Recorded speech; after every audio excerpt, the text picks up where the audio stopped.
6월 22일 이시락 주요 뉴스입니다.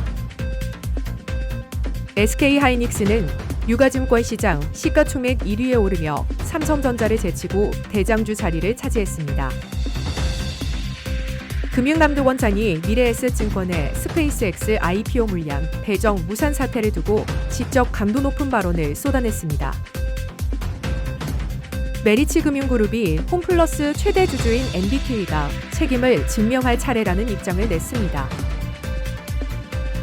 공정거래위원회는 기업 집단 SM계열사 6곳이 총수일가 회사에 부당한 이익을 제공한 혐의를 포착해 제재 절차에 착수했습니다. 김민석 국무총리는 보유세와 양도소득세 개편 여부를 신중히 검토할 것이며 아직 최종 방침이 정해지지 않았다고 강조했습니다. SK하이닉스가 사상 최초로 코스피 시가총액 1위에 올랐습니다. 26년간 굳건히 대장주 자리를 지켜온 삼성전자를 처음으로 제친 역사적인 순간입니다. 지난해 초 17만 1,200원이었던 SK하이닉스 주가는 이날 290만 원에 거래되며 불과 1년 반 만에 무려 1,590% 폭등했습니다. 같은 기간 삼성전자가 561% 오른 것과 비교하면 약 3배에 달하는 격차입니다.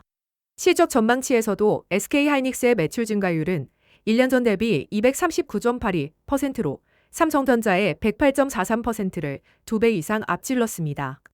자산운용업계에서는 앞으로도 SK하이닉스가 더 높은 상승 여력을 보일 것으로 전망하고 있습니다. 미래에셋증권의 스페이스X IPO 물량 배정 무산 사태를 두고 금융감독원장이 직접 강도 높은 발언을 쏟아냈습니다. 이찬진 금융감독원장은 22일 기자간담회에서 지금도 이해가 안 간다, 어처구니가 없는 상황이라며 미래에셋증권을 강하게 압박했습니다.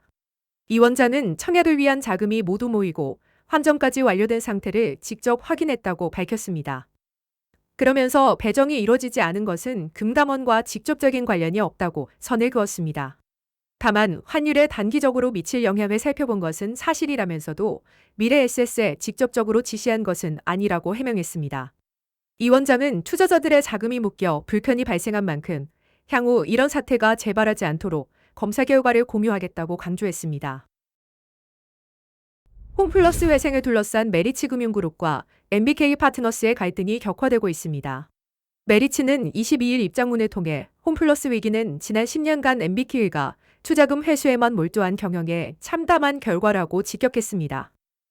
2015년 약 7조 2천억 원의 기업 가치를 인정받았던 홈플러스가 이제 회생 절차를 받는 기업으로 전락했다는 겁니다. 메리츠는 이미 1,000억 원 규모의 DIP 자금을 에스크로 계좌에 예치까지 완료했습니다. 하지만 이 자금은 MBK 파트너스와 김병주 회장의 보증이 적법하고 유효하다는 것이 확인돼야 즉시 집행됩니다. 연차 보고서에 따르면 MBK는 약 50조 원의 자산을 운용하며 홈플러스가 포함된 사모펀드에서만 약 1조 2천억 원의 수익을 거둔 것으로 알려져 있습니다. 메리츠는 할 수 있는 모든 협조를 다했다며 이제는 최대 주주인 MBK가 책임을 증명할 차례라고 강조했습니다. 공정거래위원회가 기업 집단 SM계열사 6곳의 총수일가 부당 지원 혐의를 포착하고 제재 절차에 착수했습니다.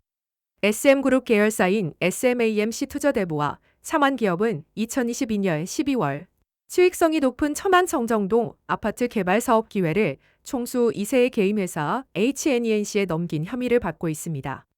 HNENC는 이 사업으로 분양 매출액 1,283억 원, 분양이익 365억 원을 거둔 것으로 확인됐습니다.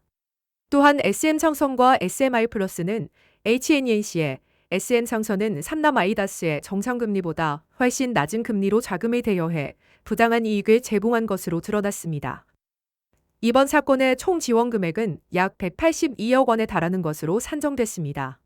공정위는 해당 행위가 공정거래법 제47조를 위반하는 중대한 위법 행위로 판단하고 시정명령과 과징금 부과, 법인 및 개인 고발 의견을 제시했습니다. 최종 판단은 전원회의 심의를 통해 내려질 예정입니다. 부동산 세제 개편 논의가 뜨겁습니다. 김민석 국무총리는 22일 보유세와 양도소득세 개편과 관련해 마지막까지 신중하게 보고 쉽게 결정하지 않는다는 입장을 밝혔습니다. 현재 단계에서 구체적으로 무엇을 하겠다고 예단할 상황은 아니라고 선을 그었습니다. 이런 가운데 김용범 청와대 정책실장은 지난 20일 보유세와 양도소득세를 합리적으로 조정하는 것은 필요하고 옳은 방향이라고 밝힌 바 있습니다. 이재명 대통령 역시 실거주 중심 과세 체계 확립 필요성을 여러 차례 시사해 왔습니다. 정치권에서는 정부가 7월 세제 개편안을 통해 가주택자와 비거주 고가 1주택자를 중심으로 보유세와 양도세 체계를 조정할 수 있다는 관측이 나오고 있습니다.